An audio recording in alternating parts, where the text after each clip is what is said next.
నమ్మకం లేదు. నా కొడుకు నా దగ్గరకొచ్చేలాగా నేనే చేసుకుంటాను. అమ్మా వదినా అమ్మా. ఏంట్రా ముగ్గురు చాలా సంతోషంగా కనిపిస్తున్నారు.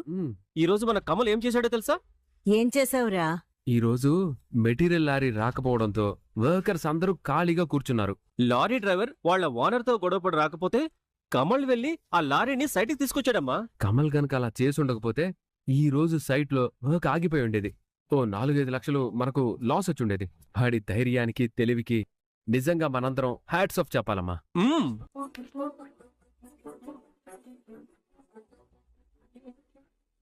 రే ఇంకా ఏంట్రా చూస్తున్నావు? అమ్మా ఇదిగోమ్మా. రేయ్ నాకెందుకురా, మీరు సాధించారు, ముందు మీరు తినండి.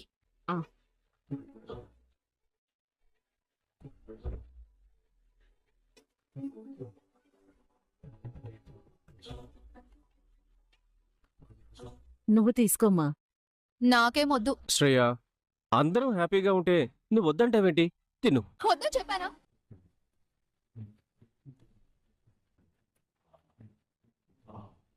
ఏయ్, హ్యాపీ మూమెంట్స్ ని షేర్ చేసుకోవడం కూడా రాదా నీకు? ఎందుకలా చేసావు? నేను ప్రెగ్నెన్సీతో ఉన్నానన్న విషయం నీకు అసలు గుర్తుందా? గుర్తు లేకపోవడం ఏంటి? గుర్తుంటే నువ్వు ఇలా బిహేవ్ చేయవు. ఎప్పుడు వెళ్తున్నావో తెలీదు, ఎప్పుడు వస్తావో తెలీదు. అసలు నీ బిజినెస్ విషయాలు తప్ప నాకేం కావాలో అసలు నువ్వు పట్టించుకుంటున్నావా? అసలు నాతో ఉంటున్నావా? పెళ్ళాం కడుపుతో ఉంటే మూడనేవాడు పని పాట మానేసి పెళ్ళాం పక్కనే కూర్చోవాలా? నిన్ను పట్టించుకోవడానికి ఇంట్లో అమ్మ వదిన పల్లవి అందరూ ఉన్నారుగా. వాళ్ళు నేను బానే చూసుకుంటున్నారు కదా. నీకేం తక్కువైంది ఇప్పుడు? వాళ్ళు నన్ను చూసుకుంటున్నట్టయితే నిన్ను అడగాల్సిన అవసరం ఏంటి నాకు? ఉదయం టాబ్లెట్స్ కావాలని అడిగితే వీళ్ళందరూ కలిసి ఎంత రచ్చ చేశారో తెలుసా? ఏం మాట్లాడుతున్నావు శ్రేయ?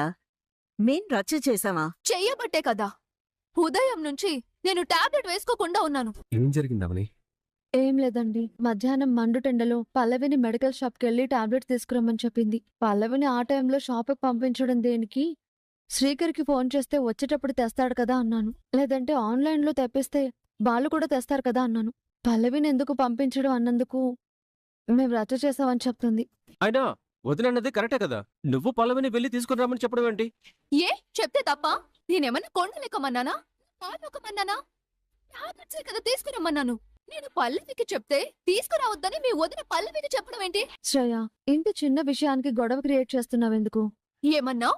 నేను గొడవలు క్రియేట్ చేస్తున్నానా? అంటే నువ్వు మంచిదానివి, నేను గొడవలు చేసే గయ్యాలిదాన్ని అంటున్నావా? నువ్వు అత్తయ్య కలిసి పల్లవి చేత ఇంటి పనులు, వంట పనులు, బయట పనులు అన్ని చేయించారు. మొన్న పల్లవి చేత కట్టెపోయి వెలిగించి మరీ వంట చేయించారు. నా కోసం వీధిలో ఉన్న మెడికల్ షాప్కి వెళ్తే పల్లవి కాళ్ళేమైనా కరిగిపోతాయా? అది టాబ్లెట్ల బరువు మోయగానే భుజాలేమైనా అరిగిపోతాయా? నువ్వు లా చదివి లాయర్ అయ్యావే కాని ఇంట్లో జరుగుతున్న కొన్ని విషయాలు నీకు అర్థం కావట్లేదు శ్రీకర్. అసలు ఏం అర్థం కావడం లేదు. పల్లవి తండ్రి అవని తండ్రి ఒకళ్లే కాబట్టి వాళ్ళిద్దరూ సొంత అక్క చెల్లెలవుతారు. నేను కడుపుతో ఉన్నా కూడా నన్ను పట్టించుకోకుండా మీ అవని వదిన తన సొంత చెల్లైన పల్లవి మీద ప్రేమ చూపిస్తుంది. మా వదినకి అలాంటివేం లేవు. అందరినీ ఒకేలా చూస్తుంది. నా మొగుడు నువ్వు మీ వదినకి భజన చేయడం తప్ప, ఆవిడ కాళ్ళకి మడుగులొత్తడం తప్ప మీకేమీ చేత కాదని నాకు అర్థమైంది. శ్రేయ, నువ్వేమంటున్నావో నీకైనా అర్థమవుతోందా? కారణం లేకుండా ఎందుకిలా రచ్చ చేస్తున్నావు? కారణం లేకపోవడం ఏంటత్తయ్యా?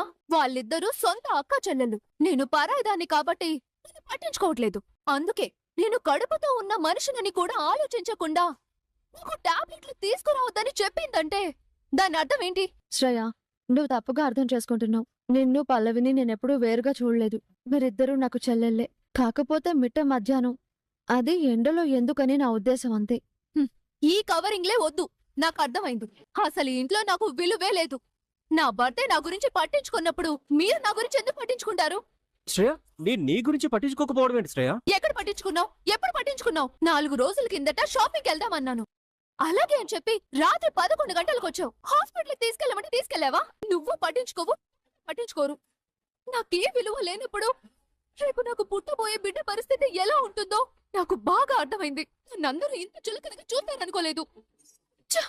శ్రేయ చిన్న విషయాన్ని తప్పుగా అర్థం చేసుకుని ఎమోషనల్ అవుతుంది. ప్రెగ్నెన్సీ టైంలో అలా ఫ్రస్ట్రేట్ అవ్వడం మంచిది కాదు. వెళ్ళి తనని కాస్త ఓదార్చు.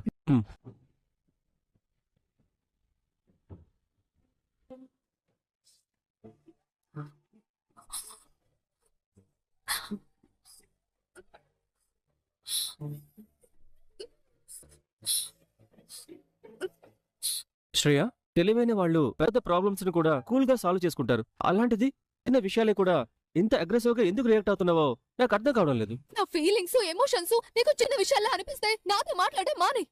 ఈ కోపమే వద్దంటున్నాను. నువ్విలా ఓవర్ గా రియాక్ట్ అవడం, ఫ్రస్ట్రేట్ అవడం చేస్తే అది నీ కడుపులో ఉన్న మన బిడ్డకి ప్రాబ్లం. శ్రేయ, ప్లీజ్ అర్థం చేసుకో ప్లీజ్. నా కడుపులో పెరుగుతున్న మన బిడ్డ బాగుండాలంటే ముందు నేను బాగుండాలి కదా. అవును. నేను బాగుండాలంటే నువ్వు నేను అడిగింది చెయ్యాలి. చేస్తావా? ఏం చేయాలి? చేస్తానని మాటిస్తే చెప్తాను. మాటివ్వు శ్రీకర్. శ్రీకర్,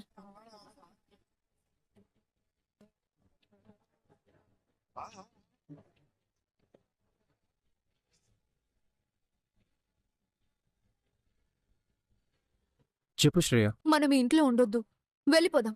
మాట ఇచ్చావంటే నీకోసం ఏమైనా చేస్తానని అర్థం. అలా అని నీకోసమో నీకిచ్చిన మాట కోసమో నా ఫ్యామిలీని వదులుకుంటానని కాదు కదా శ్రేయ. అంటే నీకు నీ ఫ్యామిలీ తప్ప నేను ముఖ్యం కాదన్నమాట. నాకు అందరూ ముఖ్యమే, అందరూ కావాలనుకున్నాను. ఒకరి కోసం మరొకరిని వదులుకోలేం కదా. నీ ఫ్యామిలీ అందరూ ఇంతే. అందరికందరూ ఎదుటి వాళ్ళ జీవితాల్ని ఉద్ధరించడానికి పుట్టినట్టు బిల్డప్లు ఇస్తారు. ఆ విషయం తెలిసి కూడా నిన్ను అడుగుతున్నాను చూడు. నాది బుద్ధి తక్కువ. ఛీ! శ్రేయ,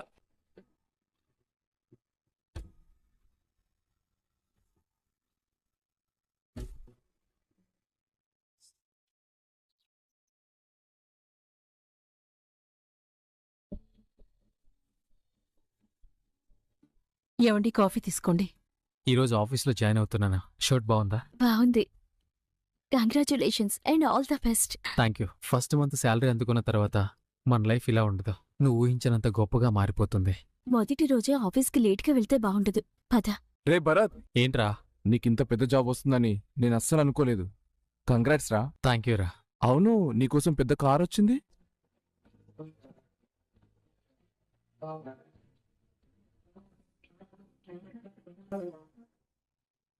అవునరా, చూద్దురా.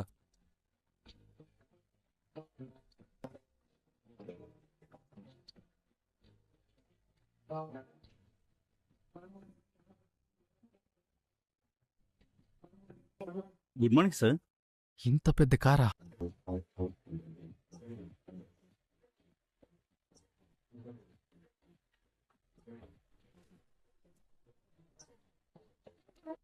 అమ్మా, శ్రేయని చూసావా? లేదురా. వదినా, శ్రేయ నీ గదిలోకి వచ్చిందా? అదేంటి, మీ గదిలో లేదా? లేదు వదినా, నేను లేచేసరికి రూమ్ లో కనిపించలేదు. అవునా? అనియా, శ్రేయని ఏమైనా చూసారా? లేదు. శ్రీకర్ కనిపించిందా? లేదు వదినా, బయట కూడా వెళ్ళి చూశాను, ఎక్కడ కనిపించలేదు. ఒకసారి ఫోన్ చేసి శ్రీకర్. హలో శ్రేయ, ఇంట్లో లేవు, ఎక్కడికి వెళ్ళావు? నాకు ఆ ఇంట్లో